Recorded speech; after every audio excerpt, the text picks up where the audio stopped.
"Oh my, carrying such a large suitcase. Are you going on a trip?" asked my mother-in-law.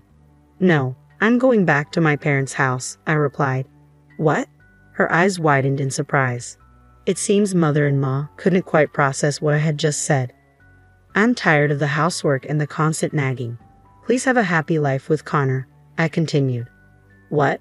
Wait a minute," she objected, but I slipped past her and headed outside, dragging my heavy suitcase. I got on the bus to return to my family's home.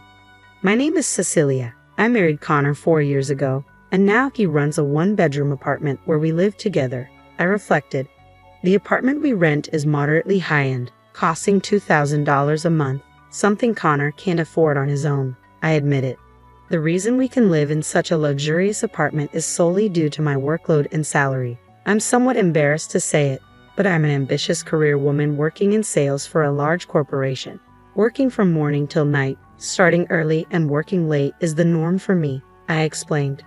Sacrificing my private life to stay on top in sales, I started living in this apartment because I wanted to enjoy a lavish lifestyle, at least while I'm home. But my luxurious and peaceful days are beginning to slip away, I confessed. The cause of this disturbance is mother-in-law, who has recently become a permanent guest in our apartment. I sometimes ask Connor to do the housework since I'm busy with my job, but instead of doing it himself, he calls mother-in-law and unloads the work on her, I lamented. Mother-in-law, being mother-in-law, willingly comes over and does all the housework, so Connor's domestic skills never improve. Initially visiting our apartment twice a week, she now seems to live in our place. If it were just housework, I might have simply been grateful and not complained, I added. What's been bothering me is mother-in-law's excessive interference.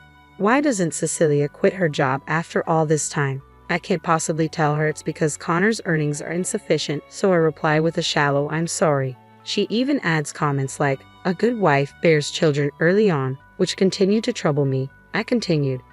Certainly, I couldn't say that Connor was cooperative. His old-fashioned remarks, even anachronistic at times, were draining me, especially after long hours at work. Finally, he started to say things like, "You fold the clothes wrong," or "Using the dishwasher is not good." I couldn't help but wish he would leave if he continued to complain, I admitted. Of course, I wasn't just silently putting up with this. I talked to Connor about it, but he wouldn't take me seriously. At first, he seemed to be listening to me sincerely, but in the end, he always sided with his mother, saying, "But Mom is right." When I lost patience with his mother, who continued to live with us without paying rent or for food and demanded she either pay or leave, Connor sided with mother-in-law and decided to let her live with us for free, I recounted. Slowly but surely, the paradise I had created with my earnings was being taken over by mother-in-law. One day, after talking to my parents on the phone, I began making plans for a small party and decided to invite my parents over to our home. My mother's birthday was approaching, and I anticipated getting paid time off for the occasion. Knowing my parents had expressed interest in seeing our apartment, I saw this as a perfect opportunity. Excitedly, I started planning and called out to Connor, who was lounging on the sofa, absorbed in his mobile phone. "Hey Connor, I'm thinking of inviting my parents over next month. Will you join us?" I asked hopefully. Connor and my parents had only met once during our marriage meeting, and they hadn't interacted much. I hoped the dinner party would be pleasant, and I even considered inviting mother-in-law if she was available. "What? There's no way we're letting your poorly dressed parents into this apartment," Connor snapped back. "Excuse me, how can you say that?" I yelled, shocked by his comment. Connor put down his phone, plugged his ears, and glared at me. "But it's true. They were wearing cheap clothes when we went for the marriage meeting," he defended. Struggling to contain my anger, my fists clenched. I was accustomed to harsh words directed at me, but I couldn't stand my parents being insulted. My anger simmered, and I had to calm myself before speaking. "I don't want to say this, but your mother-in-law is no different from my mother. What's so poor about my parents? Are your parents big corporate bosses or something?" Of course, that wasn't the case. His father was a salaried worker, and his mother was a homemaker from an ordinary family. Still, Connor scowled, clearly annoyed by my words. "At least they make more money than your parents. We didn't have to rely on a scholarship for college like you did," he retorted proudly, puffing out his chest. "I got a scholarship because I wanted to go to college on my own without depending on my parents," I shot back. I nearly said, "It's not like you can't leave your parents," but I bit back my words. Arguing here wouldn't solve anything. All I wanted was to invite my parents to the apartment. We won't live together forever. I'm just asking if I can invite them for one day, maybe half a day. That's why I'm saying no. If you can't accept it, then leave this apartment. What? Why are you talking about me leaving? If you can't obey me, I don't need you. I don't even want to live with you. Connor spat out with bitterness, and something inside me snapped. Fine, if that's what you want, I'll leave. But once I'm gone, I won't be paying the rent here, okay? Can you afford to live on your own, Connor? Worried about money? My mom's a homemaker, but she makes good money. $2,000 in rent is nothing to her. I thought Connor was just venting, but it turned out he planned to rely on his mother's income. I was more stunned than angry. I couldn't comprehend Connor's dependent mindset. Why did I marry this man? I never thought I'd see the day when I could trust my judgment of men. I muttered to myself as I slammed down the planner I'd been writing in and pulled a suitcase from the closet. The closet was filled with items my mother-in-law had brought over, and my belongings were pushed to the back. Connor seemed taken aback as he watched me calmly pack, but in the end, he said nothing. I finished packing, headed for the door without a word to Connor, and almost ran into my mother-in-law just back from shopping. "Oh, such a big luggage. Are you going on a trip?" she asked. "No, I'm going back to my parents' house," I replied. "Ha!" My mother-in-law seemed unable to process what I'd said, her eyes widening. "Thank you for everything, like the housework and the sarcastic comments. Please be happy with Connor." "What? Wait a minute, Cecilia," she exclaimed. I slipped past my startled mother-in-law and hurried outside. I dragged my heavy suitcase, catching the bus back to my parents' house. When I recounted the whole ordeal, my parents burst into uproarious laughter. Even I was annoyed by their laughter, as if they were mocking me. I muttered, "Hey, it's not a laughing matter," I interjected. Sorry, Cecilia. You were quite the character, getting so worked up over a comment about your parents," my dad chuckled. Was it a case of an eye for an eye? Even my usually reserved mother couldn't contain herself, covering her mouth and shaking with laughter. "Don't worry, Cecilia. One day Connor will find you an apartment," my dad teased. "Dad, what are you talking about? There's no way Connor would let me have a place," I replied incredulously, but my father simply laughed along with my mother, never explaining his words. In time, work and other thoughts crowded my mind, and I settled into a routine living with my parents. We saw each other every day, but we never mentioned the apartment incident again. 6 months passed since Connor kicked me out of the apartment. Exhausted from early morning commutes and late night overtime, I found myself leading a lazy life, sleeping through the day on my days off. Unexpectedly, my parents approached me one day while I was still half asleep. "Hey, finally awake. We're thinking of visiting the apartment where Connor lives. Want to join us?" my father asked. Still groggy, I couldn't quite grasp what my father was saying and tilted my head in confusion. Seeing me standing there lost in thought, my mother lost her patience and gave me a forceful push from behind. "Come on, get dressed quickly. Put on something really nice," she encouraged. Following her lead, I put on a dress. I had never worn it before. It was a high-end brand, quite expensive, gifted by my parents for my birthday, so I had never felt the inclination to wear it and kept it tucked away.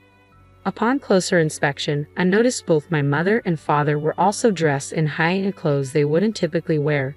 It seemed as though they were subtly flaunting their earnings. Before I knew it, we were standing in front of the apartment building where Connor had lived. I half expected to be turned away at the auto-locked entrance, but that worry was unnecessary. The person we were looking for was right there in the entrance, looking dumbfounded. Connor and his mother-in-law stood surrounded by a large amount of luggage, frozen in place. Hey, Cecilia, what's going on? We've been kicked out of our apartment," Connor exclaimed, his face a mix of confusion and embarrassment. "Kicked out? Did you not pay the rent?" I asked, thinking it was an obvious question, but Connor looked away shamefaced. "I paid it. I even went into debt to make the payment," he admitted quietly. I was utterly dumbfounded by Connor's confession.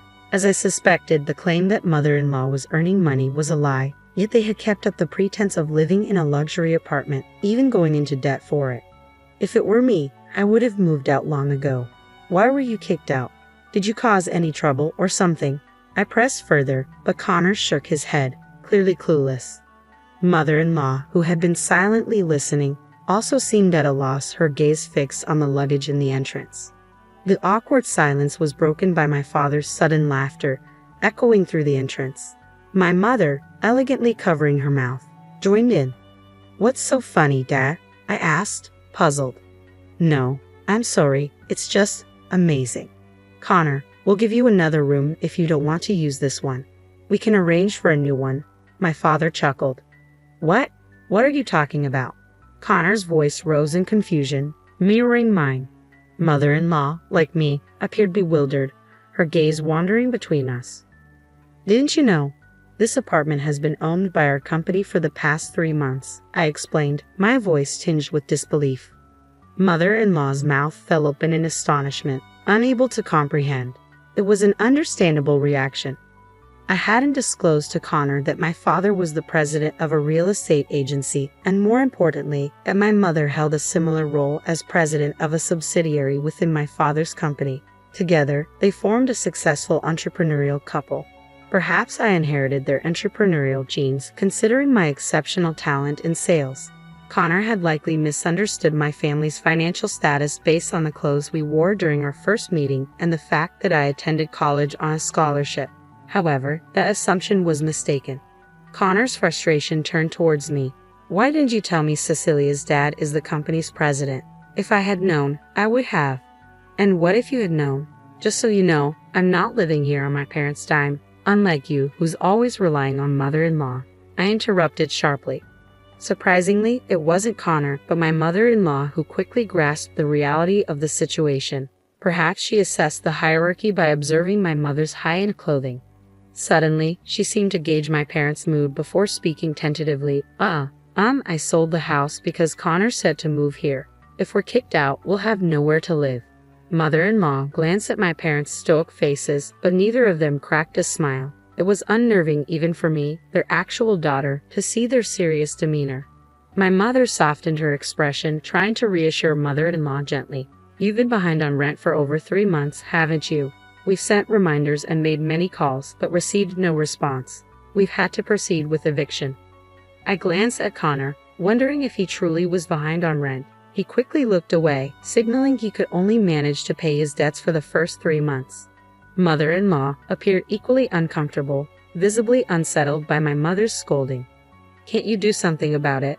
Please, you're the company's president," mother-in-law pleaded with my parents. However, my father firmly pushed her away. "I am the president, and I've decided on the eviction. You must comply. Trying to live well without paying rent? Isn't that too selfish?" my mother added, tone unyielding. Cornered by my parents' sternness, mother-in-law turned to Connor for support, but he remained motionless, as though he was abandoning her, unwilling to get involved.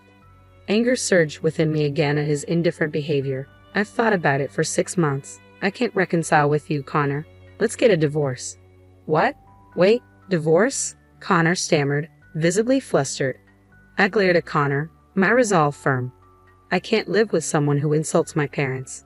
My parents looked at me, almost dazzled by my declaration. "Now what am I going to do?" Connor fell to his knees, dejected. As much as I wanted to watch his pitiful display, I couldn't be heartless. "You need to find a way to pay the overdue rent. Why not sell all your furniture and belongings? You won't have anywhere to take them anyway." I glanced at the pile of Connor and mother-in-law's belongings cluttering the entrance. Despite the unpaid rent, there were numerous luxurious items, brand-name products, expensive watches. Selling them might ease their financial burden. Feeling a twinge of reluctance to leave them stranded, I efficiently sorted through the unattended luggage on the floor. "The truck should be here soon. Let's transport everything to our warehouse for now," my father suggested, joining in to help. As Connor and mother-in-law stood helplessly by, the belongings that had cluttered the entrance were swiftly stowed away, leaving only valuable brand clothing, jewelry, and watches. "Why don't you visit our shop later? We also buy watches and jewelry," my mother offered with a businesslike smile, handing her business card to mother-in-law. It was a move that dazzled me completely. She had evicted Connor and his mother-in-law and still managed to promote her business. I felt like I could never quite catch up to my parents. They were ruthless in business, a trait I still struggled to emulate. Lost in thought as I observed my parents, my father spoke calmly. "People who judge others by appearance and call them poor don't belong in this apartment." With those words, I realized my parents held a grudge against Connor for his earlier remarks. Desperate to pay the rent, Connor resorted to borrowing money everywhere. Lenders, colleagues, superiors. Soon, it became a topic of gossip in the company that Connor never repaid his debts. Ultimately, Connor lost his job and was forced to resign after repaying all the money he had borrowed from company employees. Mother-in-law, who had been living off him, likely shared in the guilt. After being evicted from the apartment, mother-in-law moved into the company dormitory with Connor and started working part-time at a factory that belonged to my father's corporate group, a fact that seemed almost comical. 1 month after Connor was kicked out, I successfully divorced him. Additionally, as a lifetime gift, my parents gave me a room in the apartment, and I now lead a comfortable life. Work remains busy, but I've been promoted for my sales skills. Now single, I'm contemplating dedicating even more time to my career.